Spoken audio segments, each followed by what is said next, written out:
Rising Bharat summit में खास मेहमान पहुंची हैं डॉक्टर मृणाली दरसवाल, जो कि उड़ीसा भवन में, दिल्ली के उड़ीसा भवन में one of the resident commissioner हैं। मृणाली जी, बहुत बहुत स्वागत है आपका। धन्यवाद नीरज जी।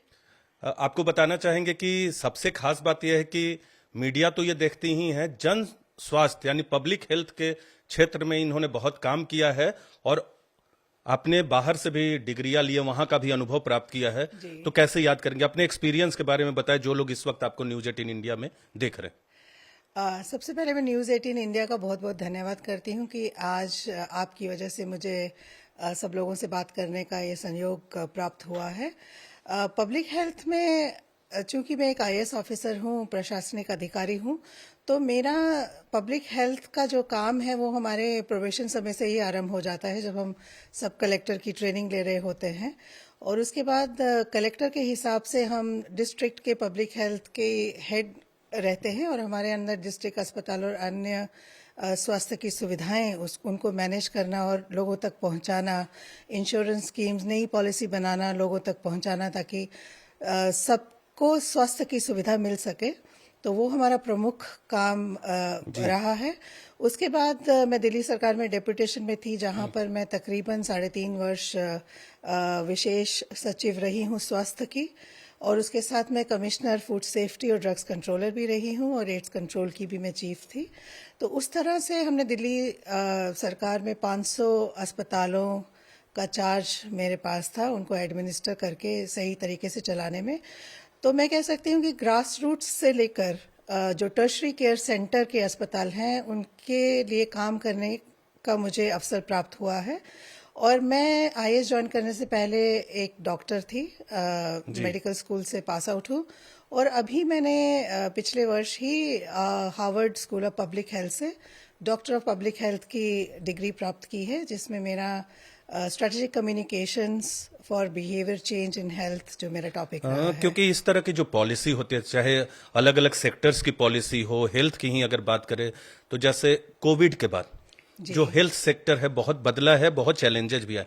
इसके अलावा आयुष्मान भारत जो केंद्र सरकार ने योजना लागू की, जब आप इन सब योजनाओं को इम्प्लीमेंट करना होता है जमीन पे, कितना टफ होता है, और एक जो आप एडमिनिस्ट्रेटर के तौर पे फील करती हैं, जो चैलेंजेज है उसको और हम कैसे सहूलियत के तौर पे बदल सकते हैं, जो लोग अस्पतालों में आते हैं या जो लोग सरकार के करीब आते हैं इस मसले पर। जी, हमारे देश में और हमारे राज्य स्तर में पिछले कुछ वर्षों से आयुष्मान भारत आने के बाद बहुत तीव्र गति से स्वास्थ्य सुविधाएं जो हैं वो हर तरह से बढ़ी हैं और लोगों तक पहुंची हैं। उड़ीसा में अभी तक आयुष्मान भारत जो है वो योजना लागू नहीं की गई थी, लेकिन मुझे आप सबको ये बताते हुए बहुत खुशी हो रही है कि इसी सप्ताह उड़ीसा वासियों के लिए आयुष्मान योजना को कार्यकारी किया जा रहा है और उनको भी, वो भी इस योजना के अंदर लाभार्थी होंगे। आयुष्मान भारत योजना के बारे में मैंने काफी विस्तृत स्टडी की है अपनी पीएचडी के दौरान, और मैं कह सकती हूँ कि ये पूरे, और हम जानते हैं कि विश्व की सबसे बड़ी पब्लिक हेल्थ स्कीम है, जिसको इस तरह से डिजाइन किया गया है कि ये हर पक्ष को देखकर, जिसे हम यूनिवर्सल हेल्थ कवरेज बोलते हैं, कि हर तरह के रोगों की चिकित्सा की सुविधा, अधिक से अधिक लोगों तक वो चिकित्सा की सुविधा पहुंचाना, और लोगों की अपनी जेब से स्वास्थ्य के ऊपर कम से कम खर्चा हो, जिसे हम फाइनेंशियल प्रोटेक्शन बोलते हैं, या आउट ऑफ पॉकेट एक्सपेंडिचर जो लोगों का होता था उसको न्यूनतम स्तर पे ले आना, ये बहुत ही तीव्र गति से इस पे काम हुआ तो है। आप जहां जिस प्रदेश से आती हैं वहां गरीबी भी है और एक ऐसा पॉपुलेशन है जो, आपने कहा कि फाइनेंशियल प्रोटेक्शन, फ्यूचर प्रोटेक्शन का भी काम करता है। जब आप फाइनेंशियल प्रोटेक्शन आप देते हैं, तो आपको लगता है कि उड़ीसा जैसे प्रदेश में, आप कह रहे आयुष्मान का जिक्र कर रही है, तो इसका प्रभाव जो है, चाहे फाइनेंशियल प्रोटेक्शन के तौर पे या हेल्थ प्रोटेक्शन के तौर पे, वहां के लोगों पर बहुत पड़ेगा, क्योंकि बहुत बड़ी आबादी गरीबी रेखा के नीचे है, वो धनी में नहीं गिनी जाती, तो कैसे फायदा होगा वहां?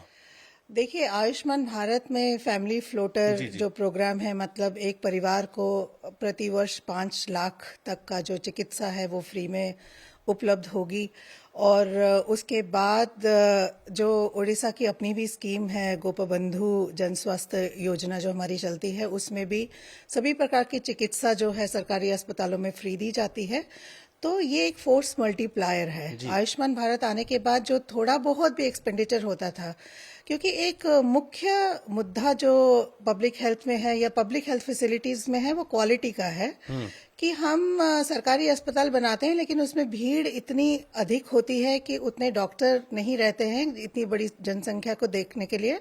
तो वो भीड़ की वजह से थोड़ा क्वालिटी ऑफ सर्विस की डॉक्टर जो है वो जो मरीज के साथ कितना समय व्यतीत करेंगे वो कम होता है।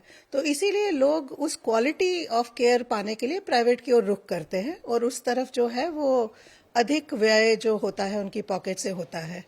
तो आयुष्मान आने के बाद जो प्राइमरी हेल्थ केयर के लिए Ayushman health and wellness centre जो गांव-गांव में खोले जा रहे हैं, पंचायत में खोले जा रहे हैं, उससे क्या है कि जो स्वास्थ्य की सुविधा है वो लोगों के द्वार तक पहुंची है और उनको प्राइवेट सेक्टर की ओर ज्यादा नहीं जाना पड़ रहा है, क्योंकि अभी हम बहुत जागृत है कि हमें डॉक्टर की सुविधा या टेलीमेडिसिन की सुविधा हमें गांव-गांव तक पहुंचानी है ताकि छोटी से छोटी बीमारी के लिए भी लोगों को शहर की ओर ना भागना। यानी हेल्थ प्रोटेक्शन के साथ साथ कह सकते हैं कि गरीबी उन्मूलन भी इसके जरिए होगा। जी जी बिल्कुल। और एक अभी आपने इन्वेस्टमेंट का जो जिक्र कर रहे थे, अभी प्रवासी भारतीय सम्मेलन भी हुआ उड़ीसा में, मैं भी वहां मौजूद था, तो हेल्थ सेक्टर में भी इन्वेस्टमेंट आ रहा है?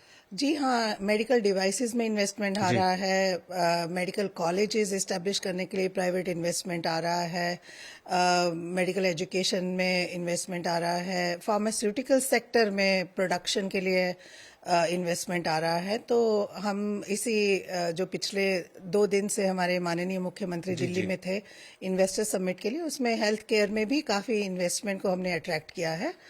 जी अट्रैक्ट किया। तो आप क्योंकि एक्सपर्ट हैं पब्लिक हेल्थ की, कोविड के बाद जी जो चैलेंजेस हैं वो मेडिकल तौर पे भी और उसके चैलेंजेस जो अस्पतालों में या डॉक्टर पर, उसे कैसे देख रहे हैं और खासकर एक एडमिनिस्ट्रेटर के तौर पे कैसे देखती हैं?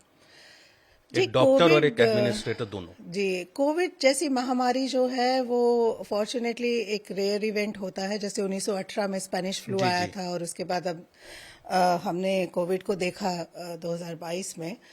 तो हम अपेक्षा करते हैं कि बहुत शीघ्र इस तरह की बड़ी महामारी हमें देखने को नहीं मिलेगी, लेकिन इसका एक लाभ जो मैं कहती हूँ वो जो जागरूकता है लोगों की, और सरकार उनके लिए काम करने के लिए, केंद्र सरकार माननीय प्रधानमंत्री कितने उद्यत हैं कि वो एक एक नागरिक के, भारत के स्वास्थ्य का ख्याल रखते हैं और उन तक सुविधाएं पहुंचाने के लिए तत्पर है। ये जागरूकता बहुत बड़ी है और हर तरह की मेडिकल फैसिलिटी मैपिंग हो गई कोविड में। जहां कमी थी, चूंकि एक अकस्मात ये घटना थी, तो एक डिजास्टर की तरह से जो रिस्पांस हुआ, जो इंफ्रास्ट्रक्चर क्रिएट हुआ है, वो तो परमानेंट है। तो वो हमें फायदा भी हुआ है और लोगों में जागरूकता भी बहुत बड़ी है। और इंडिया का रिसर्च एंड डेवलपमेंट सेक्टर में इन्वेस्टमेंट बहुत अधिक बड़ी है। आप आई यहाँ, उसके लिए बहुत बहुत धन्यवाद। राइजिंग भारत सम्मेलन के बारे में अंतिम सवाल कहूंगा, संक्षेप में जवाब भी। आपने देखा, कैसा लगा सम्मेलन हमारा? जी, ये सम्मेलन तो बहुत बड़े स्तर पे किया गया है। जो भारत में हम जो आगे जा रहे हैं और बहुत तीव्र गति से हमारे माननीय प्रधानमंत्री के लीडरशिप में जो हम आगे जा रहे हैं, ऐसे सम्मेलन जो हैं पूरे विश्व में ये बात पहुंचाने की क्षमता रखते हैं और ये बात पहुंचाने का अवसर देते हैं कि भारत एक बहुत बड़ी शक्ति बन के उभर रहा है और बहुत जल्दी हम लोग जो हमारा स्वप्न है विश्व गुरु बनने का, वो हम पूरा करेंगे। मैम, बातचीत करने के लिए बहुत बहुत धन्यवाद। धन्यवाद। तो ये थी हमारे साथ डॉक्टर मृणाली दरस्वाल, जो कि रेजिडेंट कमिश्नर हैं उड़ीसा भवन में, one of the resident commissioner हैं। लेकिन जिस तरह से पब्लिक हेल्थ के बारे में इन्होंने जानकारी दी, वो अपने आप में भारत के हेल्थ सेक्टर के बारे में भी बताता है और आने वाले वक्त में उड़ीसा में क्या कुछ हो सकता है, इसके बारे में भी इन्होंने महत्वपूर्ण जानकारी दी। आप देखते रहिए न्यूज़ 18 इंडिया।